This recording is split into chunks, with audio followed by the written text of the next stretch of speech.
Have you ever felt like something was off in your own home, but nobody would say it out loud? Like the smiles didn't match the energy, and the silence was carrying more truth than the words ever did? Welcome to Movie Bites, where we don't just talk movies. We talk the stories that hit a little too close to home. Today we're diving into Eve's Bayou, a film that pulls you into a Louisiana family held together by love on the surface, but underneath, it's secrets, betrayal, and emotions nobody is ready to confront. Stick with us as we revisit the unforgettable cast and see where life took them after this powerful classic. First up is the beautiful and graceful Roz Batiste, portrayed by the legendary Lynn Whitfield. Now, if you've ever grown up in a black household, chances are you've known a woman like Roz. The woman who keeps everything together. The woman who smiles in public, even when her heart is breaking in private. The woman who carries the weight of the family on her shoulders and somehow still finds the strength to keep going. Roz was married to Louis Batiste, a successful doctor, and together, they appeared to have the perfect life. They lived in a beautiful home, they were respected in their community, and they were raising a family in the Louisiana Bayou. From the outside, everything looked picture perfect. But as we all know, some of the prettiest houses hide the deepest pain. You see, Louis had a weakness for women, and throughout the film, Roz is forced to deal with the heartbreak and embarrassment that comes with a husband who can't seem to stay faithful. What made me feel for Roz wasn't just the cheating, it was how hard she fought to protect her family despite everything she was going through. Lynn Whitfield played this role to absolute perfection. Every glance, every tear, every moment of silence told a story. At the time of filming, Lynn Whitfield was 44 years old and was already a respected name in Hollywood. She had earned widespread praise for portraying Josephine Baker in the Josephine Baker Story, a role that won her an Emmy Award and cemented her place among the finest actresses of her generation. Today, Lynn Whitfield is 73 years old, and somehow she still looks incredible. Time has been kind to her. To many of us who watched Eve's Bayou, she will always be remembered as Roz Batiste, the loving mother, the devoted wife, and the strong black woman who carried more pain than most people ever realized. Now let's talk about Louis Batiste, portrayed by the one and only Samuel L. Jackson. Man, Louis was the kind of brother who had it all. He was a successful doctor, respected in the community, loved by his family, and carried himself with a level of confidence that made people naturally gravitate toward him. When Louis walked into a room, people noticed. He had charm, he had charisma, and he knew it. But here's the problem. Louis loved women a little too much. This was a man who had a beautiful wife, wonderful children, a successful career, and a life most people could only dream about, yet he kept risking it all chasing after other women. And that's what made his character so frustrating. One minute you'd see him being a loving father, laughing with his kids and making everybody smile. The next minute, he'd be making decisions that had you sitting there saying, "Brother, what are you doing?" What makes Louis such a great character is that he isn't a villain. He's flawed, deeply flawed. A lot of us have known men like Louis, the guy everybody loves, the guy who provides for his family, the guy who means well but keeps sabotaging his own happiness because he can't control his temptations.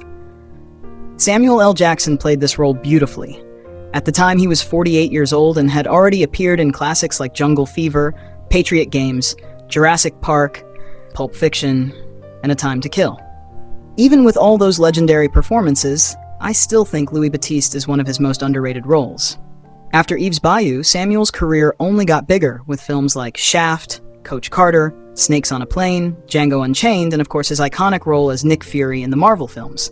Today, Samuel L. Jackson is 77 years old and still going strong, and for many of us, Louis Batiste remains one of the most memorable fathers in black cinema, a man who had everything, but nearly lost it because he couldn't stay out of his own way. Every father has that one child who has him completely wrapped around their finger, and in the Batiste household, that child was Eve Batiste, portrayed by the incredibly talented Jurnee Smollett. Now, Eve wasn't just Louis's favorite child, she was his little princess. From the moment we meet her, you can see the special bond she shares with her father. She adored him, trusted him, and looked at him the way many little girls look at their dads, as if they can do no wrong. And that's exactly why the events of this film hit her so hard. You see, Eve is at that age where childhood innocence starts colliding with the realities of adulthood. She's curious, observant, and far more intelligent than most people give her credit for. While the adults around her are busy keeping secrets, Eve is quietly paying attention to everything. The problem is, sometimes children see things they aren't supposed to see, and sometimes those moments can change the way they look at the people they love forever. Jurnee Smollett was only 10 years old when she played Eve, and honestly, her performance was remarkable. It's hard enough carrying a film as an adult, but this young lady helped carry one of the most respected black films of the 1990s on her shoulders. At that point, she had already appeared in television shows like Full House, Hanging with Mr. Cooper, On Our Own, and Cosby. After Eve's Bayou, her career continued to blossom with roles in projects such as The Great Debaters, Friday Night Lights, True Blood, Underground, Lovecraft Country, and Birds of Prey.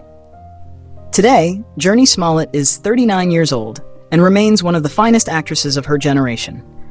But for many of us who grew up watching Eve's Bayou, she'll always be that bright little girl trying to make sense of a world full of secrets, heartbreak, and truths she wasn't quite ready to learn. Sicily Batiste is that firstborn daughter with strong teenage energy, emotional, reactive, and always feeling like she's grown enough to understand what's going on, even when she really isn't. Now let's talk about Sicily Batiste, played by Meagan Good. Sicily really loved her father, but in that complicated, slightly awkward way that only a teenager can. She's clearly a daddy's girl, but the lines get blurred in moments that make the audience uncomfortable. There's even a moment where she lies and says her father came to her, and it adds to that uneasy tension the film is known for, because you start realizing how distorted things can become through a child's eyes when family dynamics are messy. She also clashes heavily with her mother, Roz, at times talking back in a way that feels very teenage and defiant.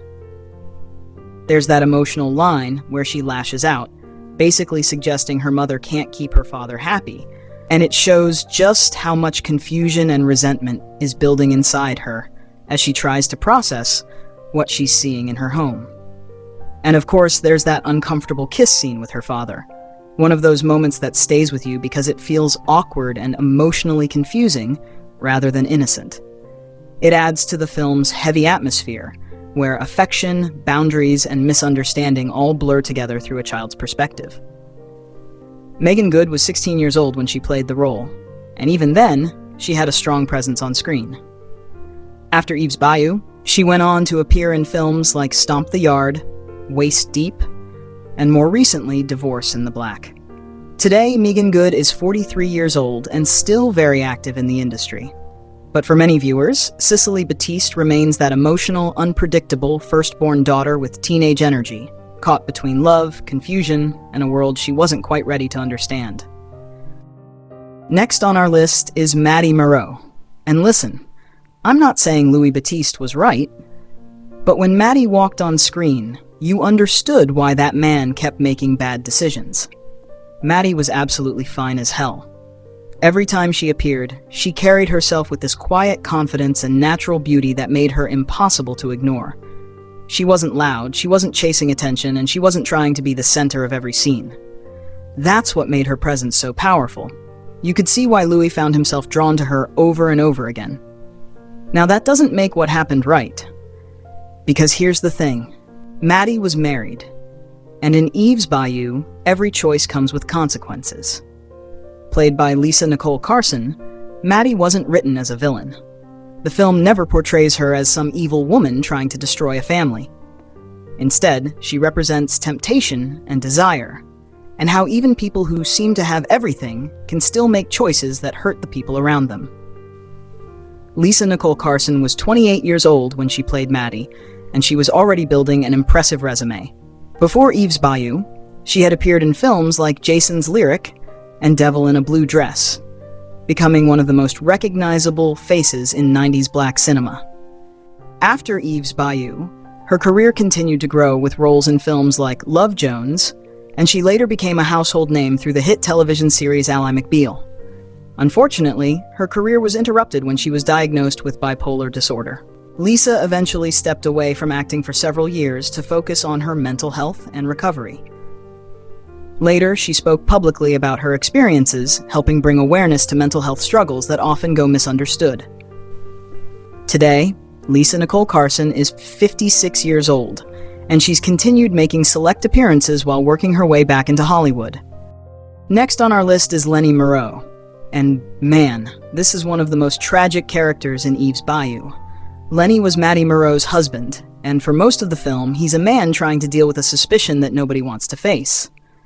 Deep down, he knows something isn't right. He suspects his wife is cheating on him, and the more the truth starts coming together, the more hurt and humiliated he becomes.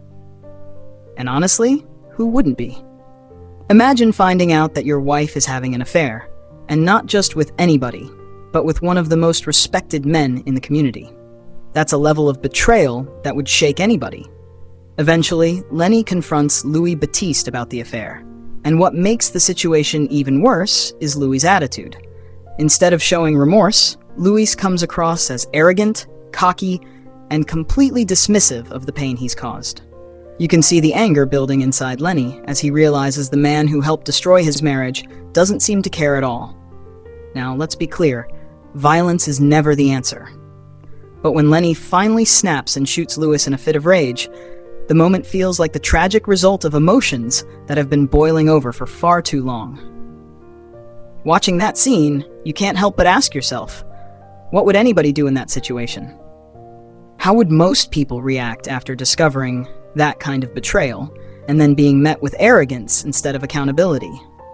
Lenny was played by Roger Guenveur-Smith, an actor who brought a lot of depth and humanity to the role. He made Lenny feel like a real man dealing with real pain, rather than just a jealous husband character. Roger was 42 years old when Eve's Bayou was released, and by then he had already built an impressive career. Audiences knew him from films like School Days, Do the Right Thing, and Deep Cover, just to name a few. Over the years, he became known for bringing intelligence, intensity, and authenticity to every role he played. Today, Roger Guenveur-Smith is 70 years old, and continues to be one of the most respected actors, writers, and performers of his generation. But for many fans of Eve's Bayou, he'll always be remembered as Lenny Maro, the heartbroken husband whose pain, anger, and desperation helped bring the film's emotional story to its unforgettable conclusion.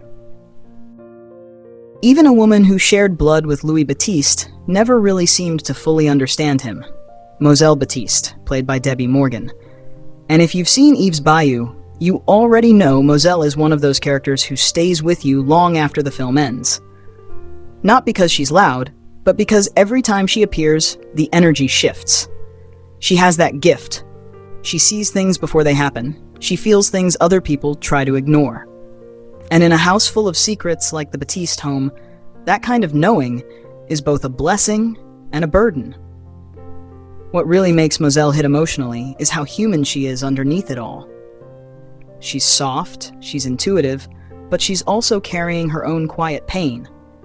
And one of the things that stands out in her story is that she couldn't bear children. And honestly, it adds another layer to her character that makes you feel for her.